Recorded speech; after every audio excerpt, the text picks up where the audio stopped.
Karena yang demikian itu lebih enak pada pendengaran dan lebih ringan pada naluri. Lalu orang banyak itu meninggalkan majelis-majelis pengajaran. Dan mereka mengambil faidah dengan bertambah keberaniannya berbuat perbuatan maksiat dan bertambah percaya dengan kurnia Allah. Manakala tabib itu bodoh atau pengkhianat, niscaya ia mendatangkan kebinasaan dengan obatnya, di mana diletakkannya tidak pada tempatnya. Maka al-raja, harap, dan al-khauf, takut, itu dua obat. Akan tetapi bagi dua orang yang berlawanan penyakitnya. Adapun orang yang keras kepadanya harap, sehingga ia meninggalkan dunia dengan cara keseluruhan. Dan ia memaksakan dirinya apa yang tidak disanggupinya. Ia menyempitkan hidup atas dirinya secara keseluruhan. Maka pecahlah alamat berlebih-lebihannya pada takut, dengan menyebutkan sebab-sebab harap. Supaya ia kembali kepada sedang i'tidal. Dan seperti demikian juga, orang yang berkekalan berbuat dosa, yang ingin kepada berobat, yang tercegah dari taubat itu, disebabkan patah hati dan putus asa. Karena memandang besar dosa-dosanya yang telah terdahulu. Ia dapat juga berobat dengan sebab-sebab harap. Sehingga ia mengharap pada terkabulnya taubat. Maka ia bertaubat. Adapun pengobatan orang yang terperdaya, yang terlepas pada perbuatan-perbuatan maksiat, dengan mengingati sebab-sebab harap, maka ia menyerupai dengan pengobatan orang yang dipanasi dengan air madu, karena mencari kesembuhan. Dan yang demikian itu, termasuk kebiasaan orang-orang bodoh dan orang-orang dungu. Jadi, kerusakan tabib-tabib itulah yang menyempitkan, lagi menyukarkan, yang berkali-kali tidak akan menerima obat. Kalau Anda bertanya, sebutkanlah jalan yang seyogianya akan ditempuh oleh orang yang memberi pengajaran, pada jalan pengajaran kepada orang banyak. Maka ketahuilah kiranya, bahwa yang demikian itu panjang dan tidak mungkin menghinggakan jauhnya. Ya, kami akan menunjukkan kepada bermacam-macam hal yang bermanfaat pada melepaskan ikatan kekekalan berbuat dosa. Dan membawa manusia kepada meninggalkan dosa. Yaitu 4 macam. Yang pertama, bahwa ia ingat apa yang ada dalam Al-Quran, dari ayat-ayat yang menakutkan kepada orang-orang yang berbuat dosa dan berbuat maksiat. Dan seperti demikian juga, apa yang datang pada hadis-hadis dan atsar. Seperti, sabda Nabi, tiada sehari pun yang telah terbit fajarnya dan tiada semalam pun yang telah hilang safaknya, melainkan ada 2 malaikat yang bersoal jawab dengan 4 suara, yang satu berkata, wahai kiranya makhluk ini tidak dijadikan. Yang lain berkata, wahai kiranya mereka. Karena telah dijadikan, mereka tahu karena apa mereka dijadikan. Lalu yang lain berkata, wahai kiranya mereka. Karena mereka tidak tahu, karena apa mereka dijadikan, mereka mengerjakan dengan apa yang diketahui mereka. Pada setengah riwayat, wahai kiranya mereka duduk-duduk, lalu mereka menyebutkan apa yang mereka ketahui. Yang lain mengatakan, wahai kiranya mereka. Karena mereka tidak mengerjakan apa yang mereka ketahui mereka bertaubat dari apa yang dikerjakan mereka. Setengah salaf, ulama terdahulu, mengatakan, apabila hamba itu berbuat dosa, maka malaikat yang di sebelah kanan menyuruh malaikat yang di sebelah kiri dan dia yang menjadi amir atas malaikat yang di sebelah kiri itu, supaya kata-kata, pena, diangkat, tidak ditulis, daripadanya 6 jam. Kalau ia bertaubat dan meminta ampun, niscaya dosa itu tidak dituliskan kepadanya. Dan jikalau ia tidak meminta ampun, niscaya dituliskan dosa itu. Setengah salaf berkata, tiada seorang pun dari hamba yang mengerjakan perbuatan maksiat, melainkan ia meminta izin tempatnya di bumi, untuk tenggelam dengan dia. Dan ia meminta izin atapnya dari langit, bahwa atap itu jatuh atas dirinya dengan terpotong-potong. Maka Allah Ta'ala berfirman kepada bumi dan langit, cegahlah daripada hambaku dan tangguhkanlah. Sesungguhnya engkau berdua tidaklah menjadikan hambaku itu. Dan jikalau engkau berdua yang menjadikan niscaya engkau mengasihaninya. Mudah-mudahan ia akan bertaubat kepadaku. Maka akan aku ampunkan dosanya. Mudah-mudahan ia akan berganti menjadi orang syalih, orang baik, maka akan aku gantikan baginya akan segala kebaikan. Yang demikian itu ialah arti firman Allah Ta'ala, sesungguhnya Allah itulah yang menahan langit dan bumi, supaya jangan berhenti bekerja. Dan kalau keduanya berhenti bekerja, tiada seorang pun yang dapat menahan, selain daripadanya. Surat 35 Fathir ayat 41. Ada hadis, Umar bin Al-Khattab, cap itu tergantung pada tiang, arsi. Maka apabila kehormatan itu telah dirusakkan dan yang diharam-haram itu telah dihalalkan, niscaya Allah Ta'ala mengutus cap itu. Lalu ia capkan atas hati, dengan apa yang ada padanya. Pada hadis Mujahid, hati itu seperti tapak tangan yang terbuka. Tiap kali hamba itu berbuat sesuatu dosa, niscaya tergenggamlah satu anak jarinya, sehingga tergenggam anak jari itu semua. Lalu tersumbat atas hati. Maka yang demikian itulah tabiat. Al-Hasan Al-Basyari berkata, sesungguhnya di antara hamba dan Allah, ada batas dari perbuatan-perbuatan maksiat, yang diketahui apabila hamba telah sampai kepada batas tersebut, niscaya dicapkan oleh Allah atas hatinya. Maka Allah Ta'ala tidak memberikan taufik kepadanya lagi dengan kebajikan sesudah itu. Hadis dan atsar tentang mencela perbuatan-perbuatan maksiat dan memuji orang-orang yang bertaubat itu tidak terhingga banyaknya. Maka seyogialah orang yang memberi pengajaran membanyakan hadis dan atsar itu, kalau dia pewaris Rasulullah. Maka sesungguhnya beliau itu tidak meninggalkan dinar dan dirham. Hanya beliau meninggalkan ilmu dan hikmah. Dan diwarisi oleh setiap orang yang berilmu, ulama, menurut kadar yang diperolehnya. Bahagian kedua, ialah cerita nabi-nabi dan orang-orang salaf yang salih dan apa yang terjadi atas diri mereka dari malapetaka. Malapetaka disebabkan dosa mereka. Maka yang demikian itu sangat berkesan, nyata manfaatnya pada hati makhluk, manusia. Seperti keadaan Nabi Adam mengenai kemaksiatannya dan apa yang ditemuinya, dari hal pengeluarannya dari sorga. Sehingga, diriwayatkan, bahwa tatkala ia memakan buah kayu yang terlarang, lalu berterbanganlah pakaian intan permata dari tubuhnya dan tampaklah auratnya. Maka malulah mahkota dan mahkota kebesarannya dari mukanya, bahwa keduanya itu terangkat tinggi daripadanya. Lalu datang kepadanya malaikat Jibril. Maka Jibril mengambil mahkota dari kepalanya dan mahkota kebesarannya dari tepi dahinya. Dan diserukan dari atas, Arasi, turunlah kamu berdua dari sisiku. Sesungguhnya orang yang berbuat maksiat kepadaku, tidak akan berada di sisiku. Kata yang empunya riwayat, lalu Adam menoleh kepada Hawa, dengan menangis, seraya berkata, inilah permulaan nasib buruk dari perbuatan maksiat. Kita dikeluarkan dari sisi yang dicintai. Diriwayatkan, bahwa Sulaiman bin Daud tatkala mendapat siksaan atas kesalahannya, lantaran patung yang disembah di rumahnya, selama 40 hari. Dan dikatakan, karena seorang wanita, salah seorang dari istri Sulaiman, Jarradah, meminta kepada Sulaiman, supaya ia menjatuhkan hukuman untuk kepentingan bapaknya.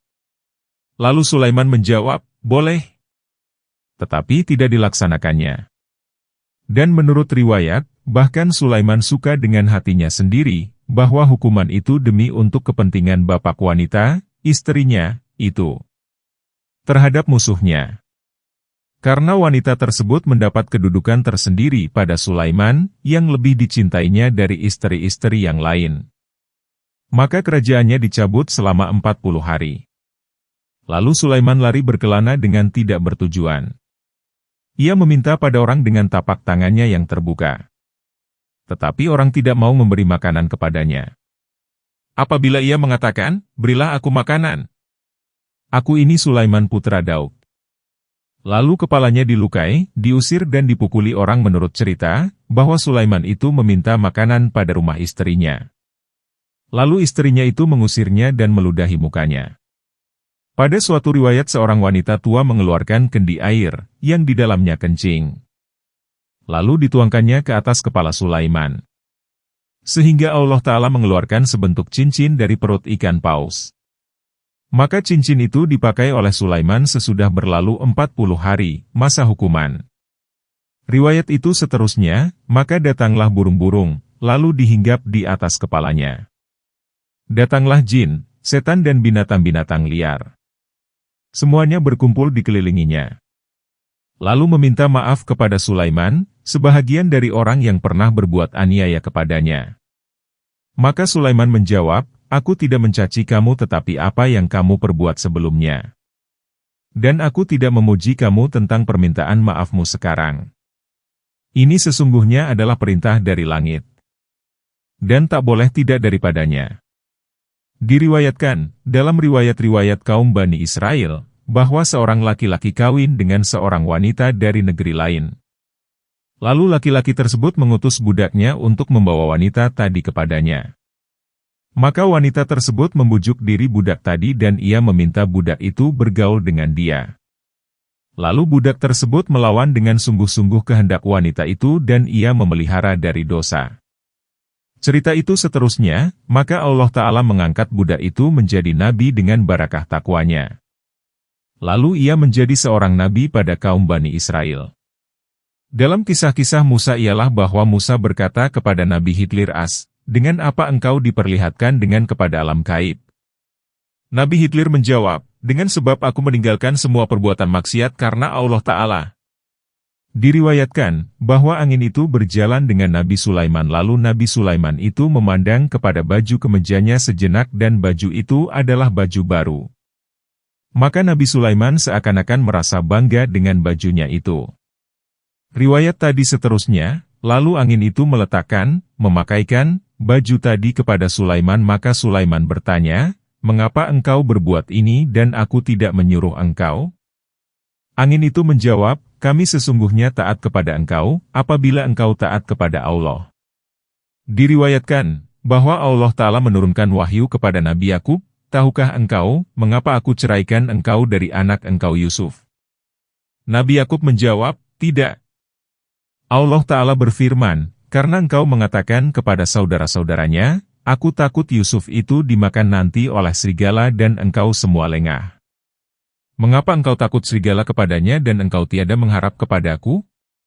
Mengapa engkau memperhatikan kepada kelengahan saudara-saudaranya dan engkau tidak memperhatikan kepada pemeliharaanku kepada Yusuf? Engkau tahu, mengapa aku kembalikan Yusuf kepada engkau? Nabi Yakub menjawab, tidak. Allah Ta'ala berfirman, karena engkau mengharap kepadaku dan engkau berkata, mudah-mudahan Allah mendatangkan kepadaku mereka semua. Surat 12 Yusuf ayat 83. Dan disebabkan apa yang engkau katakan, pergilah cari Yusuf dan saudaranya dan janganlah berputus harapan kepada kurnia Allah. Surat 12 Yusuf ayat 87. Begitulah tatkala Yusuf mengatakan kepada teman raja, ingatkanlah aku kepada tuanmu. Surat 12 Yusuf ayat 42. Allah Ta'ala berfirman, tetapi setan, menyebabkan dia lupa menyebutkannya kepada tuannya. Maka teruslah dia, Yusuf, dalam penjara beberapa tahun lamanya. Surat 12 Yusuf ayat 42. Cerita-cerita yang seperti ini tidak terhingga jumlahnya.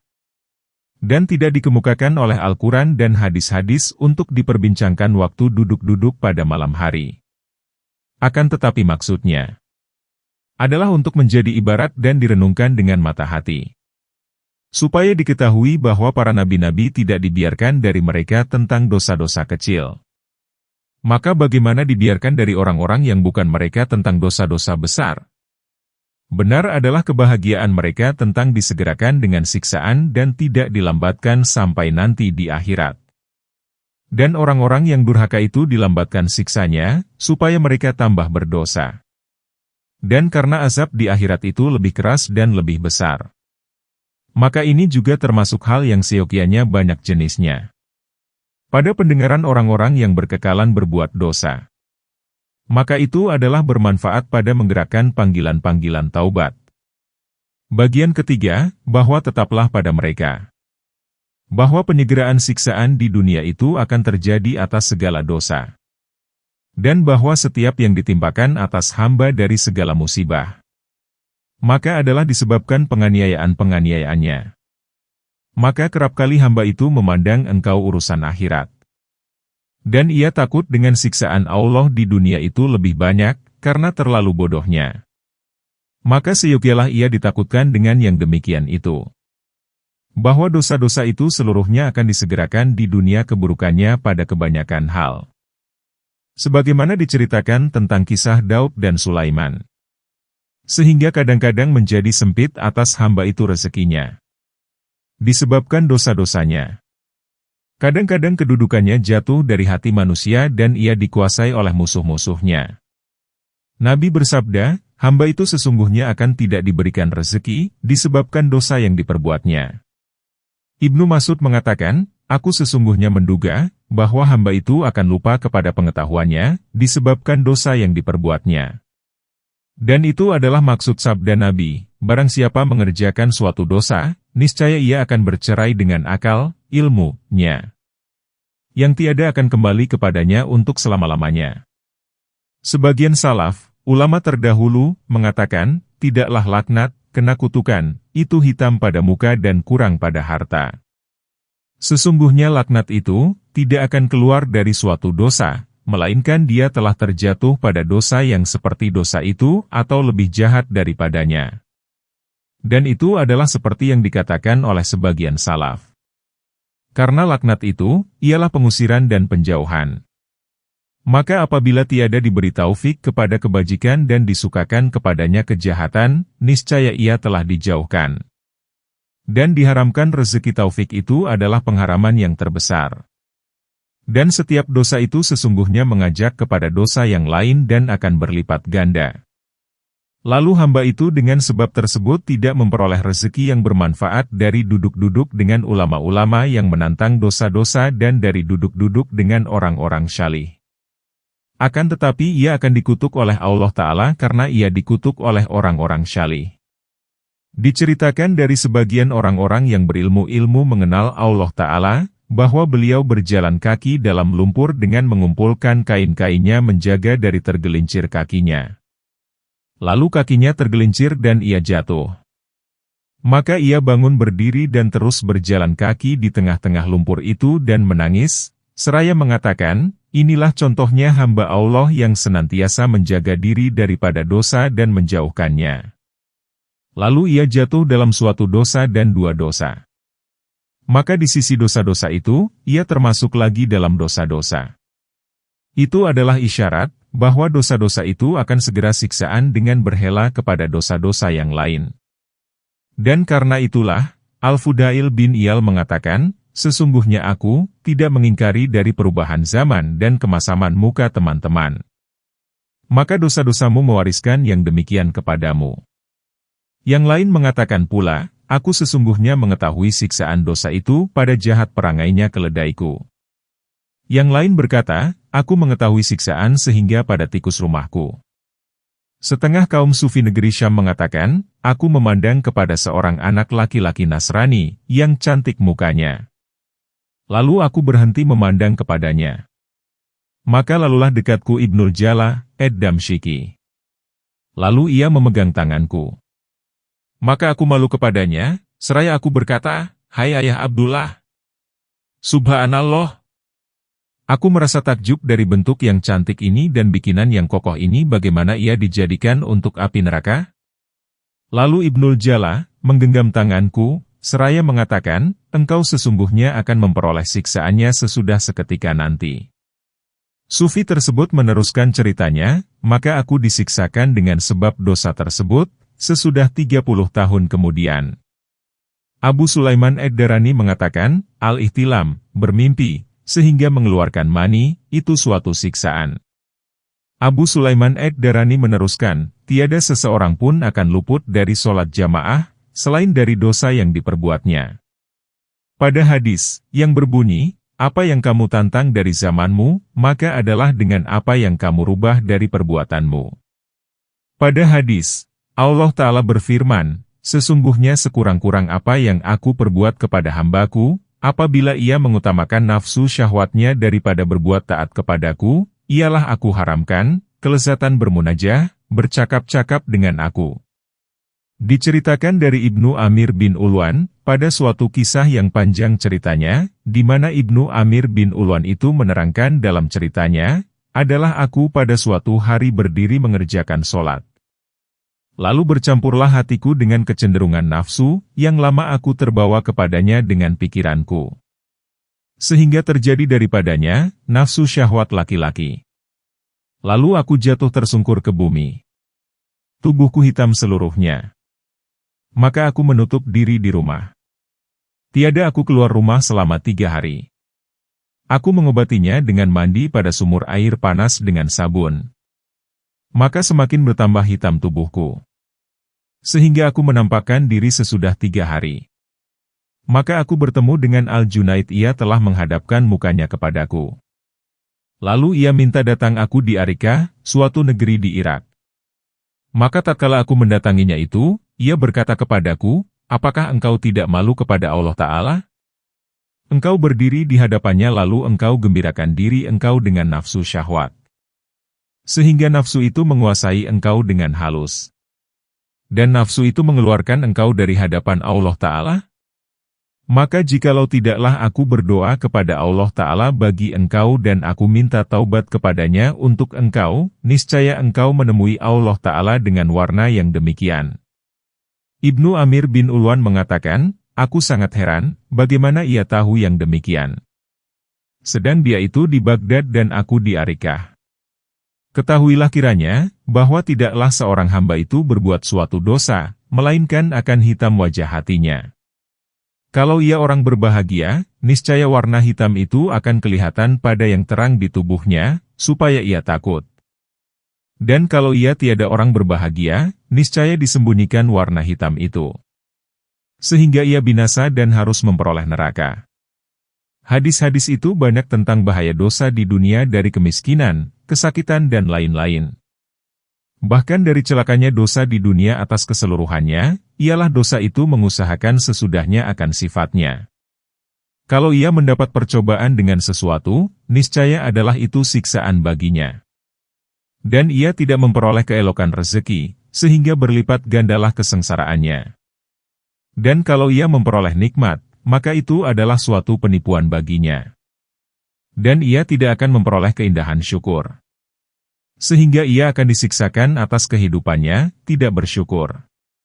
Adapun orang yang taat, maka dari barakah ketaatannya, bahwa semua nikmat itu adalah menjadi haknya, sebagai balasan atas ketaatannya. Ia diberi taufik untuk mensyukuri nikmat itu. Dan setiap bencana adalah menjadi penutup dosa bagi dosanya dan menambahkan derajatnya. Bagian keempat. Menyebutkan apa yang datang dari agama, dari hal segala siksaan atas masing-masing dosa, seperti minum khamar, zina, mencuri, membunuh, mengumpat, sombong dan dengki. Semua itu termasuk yang tidak mungkin terhingga banyaknya. Dan menyebutkan yang demikian itu, pada yang bukan ahlinya, adalah ibarat meletakkan obat pada bukan tempatnya. Akan tetapi, seyogialah, bahwa orang berilmu, orang alim, itu seperti tabib, dokter, yang mahir. Lalu pertama-tama, ia mengambil dalil dengan denyut urat nadi, panas badan dan adanya gerak-gerak, yang menunjukkan kepada penyakit dalam. Dan ia berusaha mengobatinya. Lalu ia mengambil dalil dengan tanda-tanda keadaan, kepada sifat-sifat yang tersembunyi. Dan hendaklah ia mengemukakan, bagi apa yang diketahuinya, untuk mengikuti jejak Rasulullah, di mana salah seorang sahabat berkata kepadanya, berilah aku nasihat wahai Rasulullah. Dan jangan engkau banyakkan nasihat itu kepadaku. Rasulullah menjawab, jangan engkau marah. Sahabat yang lain berkata, berilah aku nasihat, wahai Rasulullah. Rasulullah lalu menjawab, haruslah engkau jangan mengharap apa yang dalam tangan orang. Maka yang demikian itu sesungguhnya adalah kaya. Jagalah dirimu dari sifat loba. Maka itu sesungguhnya adalah kemiskinan yang sekarang. Kerjakanlah solat, sebagai solat orang yang akan berpisah. Jagalah dirimu dari apa yang menjadi halangan daripadanya. Seorang laki-laki berkata kepada Muhammad bin Wasi, Al-Bashari, berilah aku nasihat. Muhammad bin Wasi, Al-Bashari menjawab, aku memberi nasihat kepadamu, ialah, bahwa adalah kamu itu raja di dunia dan di akhirat. Laki-laki itu menjawab, bagaimana aku dapat demikian? Muhammad bin Wasi al-Basahari itu menjawab, haruslah kamu zuhud di dunia. Maka Nabi pada jawabannya itu, seakan-akan membekas pada penanya pertama tanda-tanda kemarahan. Lalu dilarangnya dari kemarahan itu. Dan pada penanya kedua, tanda-tanda loba pada hak manusia dan panjang angan-angan. Dan Muhammad bin Wasi berhayal pada penanyanya tanda-tanda kerakusan pada dunia. Seorang laki-laki berkata kepada Ma'adz, "Berilah aku nasihat." Ma'adz selalu menjawab, "Hendaklah engkau itu penyayang, niscaya aku menjadi pemimpinmu di sorga." Maka dengan jawabannya itu, Ma'adz seakan-akan berfirasat akan bekas-bekas kekasaran dan kekerasan hati pada laki-laki itu. Seorang laki-laki berkata kepada Ibrahim bin Adham, "Berilah aku nasihat." Ibrahim bin Adham lalu menjawab, "Awaslah kepada manusia. Kamu harus dengan manusia dan tak boleh tidak dari manusia. Sesungguhnya manusia itu adalah manusia. Dan tidaklah semua manusia itu dengan manusia. Pergilah, hilanglah manusia dan tinggallah manusia-manusiaan. Aku tidaklah melihat mereka dengan manusia. Akan tetapi, mereka itu terbenam dalam air putus asa." Dengan jawabannya itu, Ibrahim bin Adham seakan-akan berfirasat akan bahayanya bercampur baur dengan manusia. Dan ia menceritakan dari hal keadaan yang banyak terjadi pada masanya. Dan biasanya adalah ia disakiti oleh manusia. Berbicara menurut kadar orang yang bertanya itu lebih utama daripada menurut keadaan orang yang menjawab. Muawiyah menulis surat kepada Aisyah, yang isinya di antara lain, "Tulislah kepadaku sepucuk surat, di mana Anda menasehati aku di dalamnya. Dan jangan Anda banyakkan." Lalu Aisyah menulis surat kepada Muawiyah, yang isinya, dari Aisyah kepada Muawiyah. "Salam sejahtera kepadamu. Adapun kemudian, sesungguhnya aku mendengar Rasulullah bersabda, barang siapa mencari rela Allah, dengan marahnya manusia, niscaya ia dicukupkan oleh Allah dari perbelanjaan manusia. Dan barang siapa mencari kemarahan Allah dengan rela manusia, niscaya ia diserahkan oleh Allah kepada manusia. Salam sejahtera kepadamu." Maka perhatikanlah kepada kepahaman, ilmu fikihnya, Aisyah. Bagaimana ia membentangkan bahaya yang dihadapi penguasa-penguasa, wali-wali negeri. Yaitu, menjaga manusia dan mencari kerelaan mereka. Pada kali lain, Aisyah menulis pula kepada Muawiyah, sebagai berikut. "Adapun kemudian, maka takutlah, bertakwalah, kepada Allah. Maka engkau sesungguhnya apabila sudah bertakwa kepada Allah, niscaya Allah mencukupkan bagi engkau kepada manusia. Dan apabila engkau takut kepada manusia, niscaya tiada suatu pun yang cukup bagi mereka daripada engkau, selain dari Allah. Wassalam." Jadi, maka haruslah atas setiap juru nasihat, bahwa kesungguhannya, perhatiannya, adalah terarah kepada mencari firasat sifat-sifat yang tersembunyi dan mencari tanda-tanda hal-hal yang layak. Supaya pekerjaannya itu adalah menyangkut dengan yang penting. Sesungguhnya menceritakan semua pengajaran agama pada setiap seseorang itu tidak mungkin.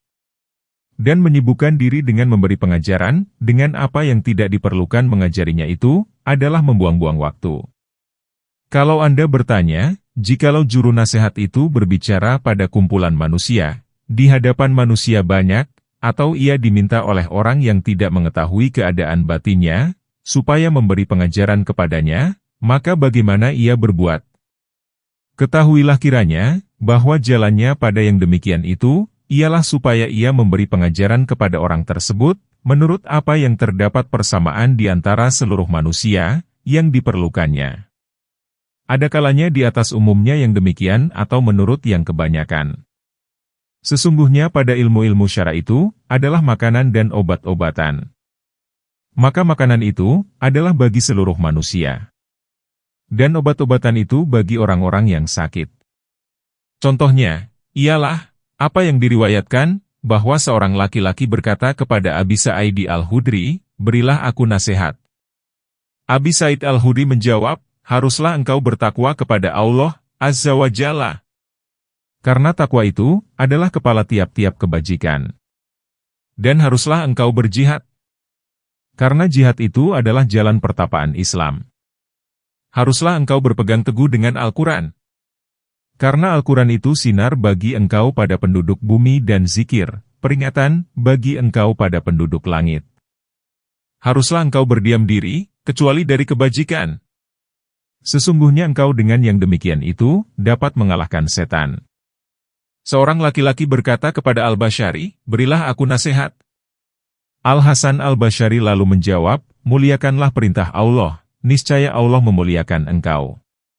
Luqman berkata kepada anaknya, hai anakku, berdesak-desaklah kamu dengan ulama dengan dua lututmu. Janganlah kamu berperdebatan, bertengkar, dengan mereka. Lalu mereka nanti akan mengutukmu. Ambillah dari dunia, sekadar yang menyampaikan engkau ke akhirat. Belanjakanlah kelebihan usahamu bagi akhiratmu. Janganlah kamu menolak dunia secara keseluruhannya. Lalu adalah kamu itu nanti menyandar diri kepada orang dan berpegang atas leher orang. Janganlah sekali-kali demikian. Puasalah dengan puasa yang menghancurkan nafsu syahwatmu. Janganlah kamu berpuasa dengan suatu puasa yang mendatangkan melarat dengan syalatmu. Karena sholat itu sesungguhnya lebih utama daripada puasa. Janganlah kamu duduk-duduk dengan orang yang kurang pikiran. Dan janganlah kamu bercampur baur dengan orang yang bermuka dua. Luqman berkata pula kepada anaknya, hai anakku, janganlah kamu tertawa dari hal yang menakjubkan. Janganlah kamu berjalan pada yang tak ada maksud. Janganlah kamu bertanya pada hal yang tidak perlu bagimu. Janganlah kamu menyia-nyiakan hartamu dan berbuat baik bagi harta orang lain. Hartamu sesungguhnya, ialah yang kamu kemukakan dan harta orang lain ialah yang kamu tinggalkan. Hai anakku, sesungguhnya siapa yang mengasihani orang, niscaya ia dikasihani. Dan siapa berdiam diri, niscaya selamat. Siapa yang mengatakan kebajikan, niscaya memperoleh hasil. Siapa yang mengatakan kejahatan, niscaya berdosa. Dan siapa yang tidak memiliki, menguasai, lidahnya niscaya menyesal. Seorang laki-laki berkata kepada Abi Hazim At-Tabi, berilah aku nasihat. Abi Hazim At-Tabi menjawab, setiap sesuatu, jikalau datanglah maut, kematian, kepadamu pada suatu itu lalu kamu memandangnya sebagai harta rampasan perang, ghanimah, maka teruskanlah. Dan setiap sesuatu, jikalau datanglah kematian kepadamu padanya, lalu kamu memandangnya sebagai musibah, maka jauhilah. Nabi Musa berkata kepada Nabi Khidir, berilah aku nasihat. Lalu Nabi Khidir menjawab, hendaklah engkau itu tersenyum. Janganlah engkau itu pemarah. Hendaklah engkau itu bermanfaat. Janganlah engkau itu pembawa melarat. Cabutlah dirimu dari sifat keras kepala. Janganlah engkau pergi pada yang tidak perlu. Janganlah engkau tertawa pada yang tidak menakjubkan. Janganlah engkau memalukan orang-orang yang bersalah, dengan kesalahan mereka. Menangislah di atas kesalahan engkau, hai Ibnu Imran. Seorang laki-laki berkata kepada Muhammad bin Kiram, berilah aku nasihat. Muhammad bin Kiram lalu menjawab, bersungguh-sungguhlah mencari keridaan Halik, yang maha penciptamu, menurut kadar kamu bersungguh-sungguh mencari keridaanmu sendiri. Seorang laki-laki berkata kepada Hamid Al-Lafaf, berilah aku nasihat.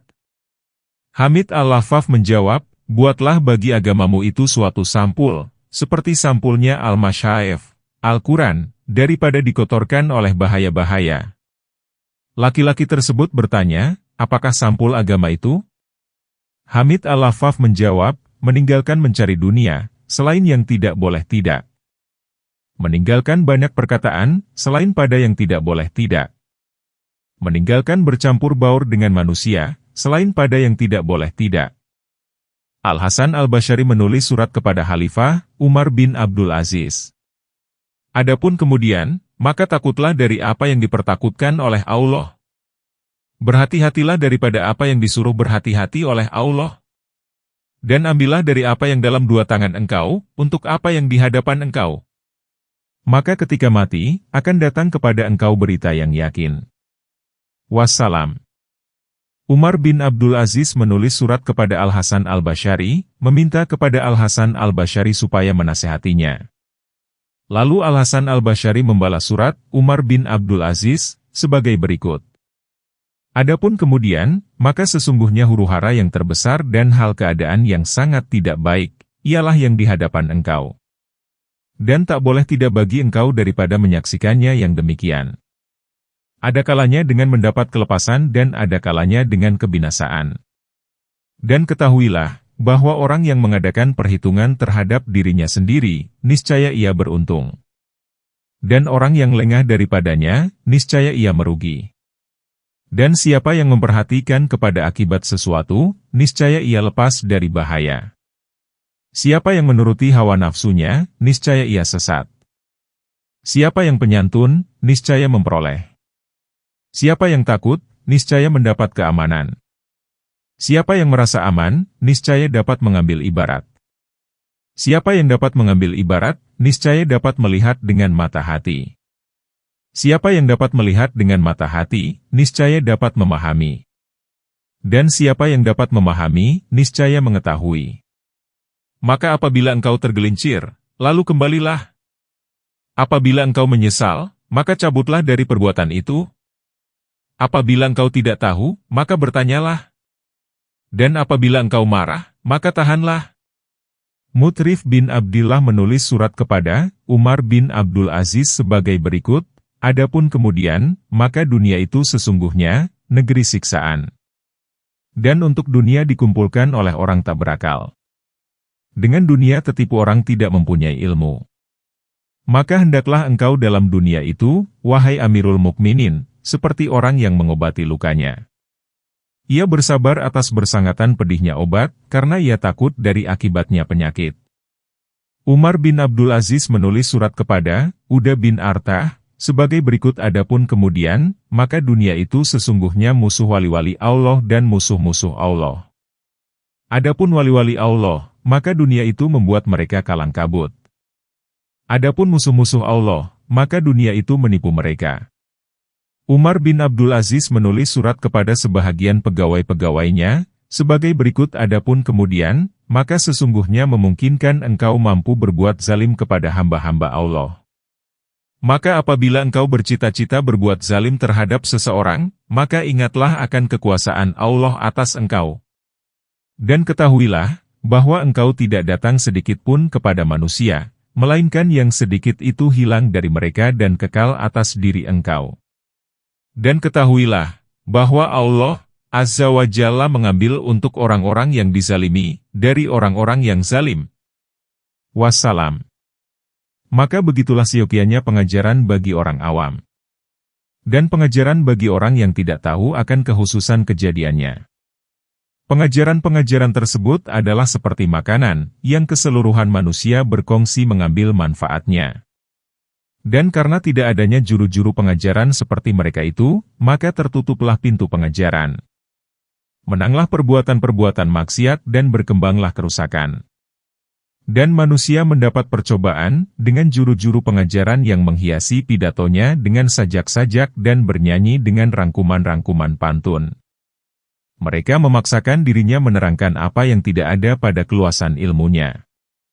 Mereka ingin menyerupai dengan keadaan orang lain. Maka jatuhlah dari hati orang awam, kemuliaan mereka. Dan perkataan mereka itu tidaklah terbit dari hati, supaya sampai kepada hati, akan tetapi, yang berkata itu menyombong dan yang mendengar itu memaksakan diri. Masing-masing dari dua orang tersebut, membelakangi dan menyalahi. Jadi, mencari tabib adalah permulaan, langkah pertama, pengobatan orang-orang sakit. Dan mencari ulama adalah permulaan pengobatan orang-orang maksiat. Maka inilah salah satu sendi dan pokok pengobatan. Pokok kedua, ialah sabar. Segi perlunya kepada sabar itu, ialah bahwa orang sakit sesungguhnya lama sakitnya untuk diperolehnya apa yang mendatangkan melarat baginya. Dan sesungguhnya ia memperoleh yang demikian, ada kalanya karena kelengahannya dari kemeralatan itu. Dan ada kalanya dari bersangatan keras nafsu syahwatnya. Lalu ia mempunyai dua sebab. Maka apa yang kami sebutkan itu, ialah pengobatan orang-orang yang lalai. Maka tinggallah lagi pengobatan nafsu syahwat. Dan jalan pengobatannya telah kami sebutkan dahulu pada kitab latihan jiwa. Hasilnya, ialah bahwa orang sakit, apabila bersangatan bangkitnya penyakit itu, karena makanan yang melarat dimakan, maka jalannya, ialah, bahwa ia merasakan besarnya melarat itu. Kemudian, hilang yang demikian dari matanya. Lalu tidak timbul lagi. Kemudian, ia terhibur dengan yang mendekati daripadanya dalam bentuknya dan tidak banyak melaratnya. Kemudian, ia bersabar dengan kuatnya ketakutan atas kepedihan yang akan diperolehnya pada meninggalkan pengobatan itu. Maka tidak boleh tidak dalam segala keadaan, daripada kepahitan sabar. Maka seperti demikianlah, ia mengobati nafsu syahwat pada perbuatan-perbuatan maksiat. Seperti pemuda umpamanya apabila ia dikerasi oleh nafsu syahwat, lalu ia menjadi tidak sanggup menjaga matanya, menjaga hatinya atau menjaga anggota badannya, pada berjalan di belakang nafsu syahwat itu.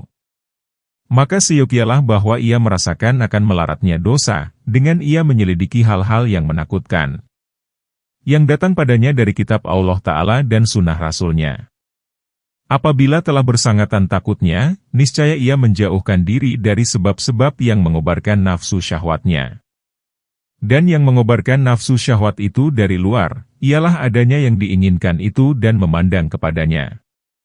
Pengobatannya, ialah lari dan mengasingkan diri. Dan dari dalam, ialah memakan makanan yang lezat-lezat rasanya. Maka pengobatannya, ialah lapar dan selalu berpuasa. Semua itu tiada akan sempurna, selain dengan sabar. Tiada ia sabar, selain dari takut. Tiada ia takut, selain dari ilmu, tahu. Dan tiada ia tahu, selain dari mata hati dan berpikir atau dari mendengar dan bertaklid, menuruti. Maka urusan yang pertama, ialah menghadiri majelis-majelis zikir. Kemudian, mendengar dari hati, yang terlepas dari segala gangguan, yang terserah kepada mendengar. Kemudian, bertafakur padanya, untuk kesempurnaan pemahaman. Dan dari sempurnanya pemahaman sudah pasti membangkitlah ketakutan. Dan apabila ketakutan itu telah kuat, niscaya dengan pertolongan ketakutan tersebut, mudahlah sabar. Dan membangkitlah pengajak-pengajak untuk mencari pengobatan. Taufik Allah dan kemudahannya adalah di belakang yang demikian itu. Barang siapa yang memberikan dari hatinya kebagusan memperhatikan dan merasakan akan takut, lalu ia bertakwa, menunggu pahala dan membenarkan yang baik, maka ia akan dimudahkan oleh Allah Ta'ala bagi yang lebih mudah. Adapun siapa yang kikir, merasa kaya dan mendustakan yang baik, maka ia akan dimudahkan oleh Allah Ta'ala bagi yang lebih sukar. Lalu tidak mencukupi baginya, apa yang dikerjakannya daripada kesenangan duniawi, manakala ia binasa dan terjerumus. Dan tiadalah atas nabi-nabi, selain menguraikan jalan-jalan petunjuk. Dan Allah sesungguhnya yang punya akhirat dan dunia. Kalau Anda mengatakan, bahwa semua urusan itu kembali kepada iman. Karena meninggalkan dosa itu tidak mungkin, selain dengan menahan diri, sabar. Sabar itu tidak mungkin, selain dengan mengenal takut. Takut itu tidak ada, selain dengan ilmu. Ilmu tidak berhasil, selain dengan membenarkan besarnya melarat dosa. Dan membenarkan besarnya melarat dosa ialah, membenarkan Allah dan Rasul-Nya. Dan itu, ialah, iman. Maka seakan-akan orang yang berkekalan mengerjakan dosa itu, ia tidak berkekalan di atas yang demikian, selain karena dia tidak beriman. Maka ketahuilah kiranya, bahwa yang tersebut itu tidak ada, karena ketiadaan iman, akan tetapi adalah, karena kelemahan iman. Karena setiap orang yang beriman itu membenarkan, bahwa perbuatan maksiat itu sebab jauhnya hamba dari Allah Ta'ala. Dan sebab tersiksanya di akhirat. Akan tetapi sebab jatuhnya dalam dosa itu ada beberapa hal. Pertama, bahwa siksaan yang dijanjikan itu adalah hal gaib, tidak dapat disaksikan dengan panca indera. Tidak hadir di depan kita. Dan jiwa itu, menjadi tabiatnya berkesan dengan yang hadir. Maka berkesannya dengan yang dijanjikan itu adalah, lemah, dibandingkan kepada kesannya yang hadir. Kedua, bahwa nafsu syahwat yang membangkitkan kepada dosa itu, kesenangan tunai, sekarang juga, dan sekarang juga nafsu syahwat itu mencekik lehernya. Dan yang demikian itu semakin kuat dan menguasai dirinya, disebabkan telah biasa dan kejinakan hati. Dan kebiasaan itu adalah tabiat kelima. Mencabut dari hal yang sekarang karena takutnya yang akan datang itu adalah sangat berat atas jiwa. Dan karena itulah, Allah Ta'ala berfirman, jangan. Tetapi kamu mencintai yang cepat, kehidupan dunia. dan meninggalkan hari akhirat. Surat 75 Al-Qiyamah ayat 20-21. Allah Azza wa Jalla berfirman, tetapi kamu memilih kehidupan dunia. Surat 87 Al-Alaq ayat 16. Telah diibaratkan dari hal beratnya keadaan itu, dengan sabda Rasulullah, sorga itu dikelilingi dengan hal-hal yang tidak disukai dan neraka itu dikelilingi dengan nafsu syahwat itu. Nabi bersabda, sesungguhnya Allah Ta'ala menjadikan neraka lalu berfirman kepada Jibril, pergilah, lalu lihatlah neraka itu. Maka Jibril pergi melihatnya. Maka ia berkata, demi kemuliaanmu. Tiada seorang pun mendengar neraka itu, lalu memasukinya. Maka Allah Ta'ala menjadikan dikeliling neraka itu, dengan hal-hal yang diingini, nafsu syahwat.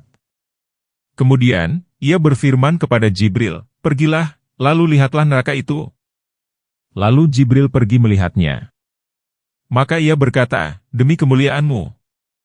Sesungguhnya aku takut, bahwa tiada seorang pun yang tinggal, selain memasukinya. Allah Ta'ala menjadikan surga, lalu berfirman kepada Jibril, pergilah, maka lihatlah surga itu. Jibril lalu pergi melihatnya. Maka ia berkata, demi kemuliaanmu. Tiada seorang pun yang mendengar dengan surga itu, melainkan memasukinya.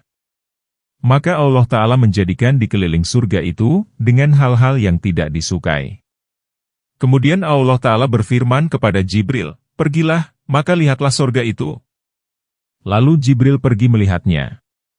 Maka ia berkata, demi kemuliaanmu. Sesungguhnya aku takut, bahwa tiada seorang pun yang akan masuk surga itu. Jadi, adanya nafsu syahwat yang membawa tanggungan sekarang dan adanya siksaan yang dikemudiankan kepada masa mendatang nanti, adalah dua sebab nyata, pada meluasnya dosa, serta adanya pokok iman. Maka tidaklah setiap orang yang meminum air es dalam sakitnya, karena sangat hausnya itu, mendustakan pokok ketabiban. Dan tidak pula ia mendustakan, bahwa yang demikian itu, mendatangkan melarat terhadap dirinya. Akan tetapi, nafsu syahwat yang mengerasinya. Dan kepahitan sabar itu ada sekarang juga dari yang demikian. Maka mudahlah baginya kepedihan yang ditunggu adanya nanti. Ketiga, bahwa tiada seorang pun orang mukmin yang berdosa, melainkan biasanya ia berazam, cita-cita, kepada taubat. Dan menutupkan kejahatan-kejahatan itu dengan perbuatan-perbuatan kebaikan. Dan telah dijanjikan, bahwa yang demikian itu akan menampalkan dosanya. Hanya, bahwa panjang angan-anganlah yang memenangi atas tabiatnya. Lalu ia senantiasa berjanji akan bertaubat dan menutupkan dosa. Maka dari segi harapannya akan memperoleh taufik itu untuk bertaubat itu, kadang-kadang membawa kepadanya beserta iman. Keempat, bahwa tiada seorang pun dari orang mukmin yang yakin, melainkan ia berkeyakinan, bahwa dosa-dosa itu tiada mewajibkan siksaan, yang tidak mungkin dimaafkan daripadanya. Maka ia berbuat dosa dan menunggu kemaafan daripadanya, karena berpegang dari kurnia Allah Ta'ala. Maka inilah 4 sebab yang mengharuskan orang yang berkekalan kepada dosa, serta kekalnya pokok iman dalam hatinya. Ya, kadang-kadang orang yang berbuat dosa itu, tampil kepada dosa dengan sebab kelima yang mencederakan pada pokok imannya. Yaitu, adanya keraguannya tentang kebenaran rasul-rasul. Dan ini adalah kekafiran, kufur. Seperti orang yang diperingati oleh dokter, daripada memakan sesuatu yang mendatangkan melarat pada penyakit. Jikalau orang yang diperingati itu termasuk orang yang tidak percaya pada dokter itu, bahwa ia ahli dengan kedokteran, lalu didustakannya atau ia ragu pada dokter itu, maka ia tidak memperdulikan dengan nasihatnya. Maka ini adalah kufur, menantang atau tidak percaya. Jikalau Anda bertanya, apakah obatnya sebab-sebab yang 5 itu? Maka aku menjawab, ialah pikir. Dan yang demikian itu ialah, bahwa ia menetapkan atas dirinya pada sebab pertama. Yaitu, terkemudiannya siksaan. Bahwa setiap yang akan datang itu, akan datang. Dan hari esok bagi orang-orang yang memperhatikan itu, adalah dekat. Dan mati itu adalah lebih dekat kepada masing-masing orang dari tali sandalnya. Tidak ada yang memberitahukan kepadanya, semoga hari kiamat itu dekat. Dan yang terkemudian, terlambat, itu, apabila telah terjadi, niscaya menjadi kejadian yang sekarang. Dan ia mengingatkan dirinya, bahwa bila ia selamanya dalam dunianya, tentu akan memayahkannya sekarang. Karena ketakutan pada keadaan masa mendatang. Karena ia akan mengarungi lautan dan merasakan penderitaan berjalan jauh. Karena keuntungan yang disangkalnya, bahwa terkadang ia memerlukan kepadanya pada keadaan kedua yang nanti. Bahkan, jikalau ia sakit, lalu diberitahukan kepadanya oleh dokter Nasrani, bahwa meminum air dingin akan mendatangkan melarat kepadanya dan akan membawanya kepada mati. Dan air dingin itu adalah yang paling enak baginya. Niscaya akan ditinggalkannya. Sedang mati itu, kepedihannya adalah sebentar, apabila ia tidak takut akan apa yang sesudahnya. Berpisah dengan dunia, adalah hal yang tidak boleh tidak.